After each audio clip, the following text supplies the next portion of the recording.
गौरीप्रणयाय गौरीप्रवणाय गौरभावाय धीमहि गोसहस्राय गोवर्धनाय गोपगोपाय धीमहि गुणातीताय गुणाधीशाय गुणप्रविष्टाय धीमहि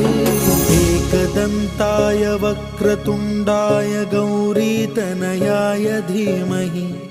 गजेशानाय भालचन्द्राय श्रीगणेशाय धीमहि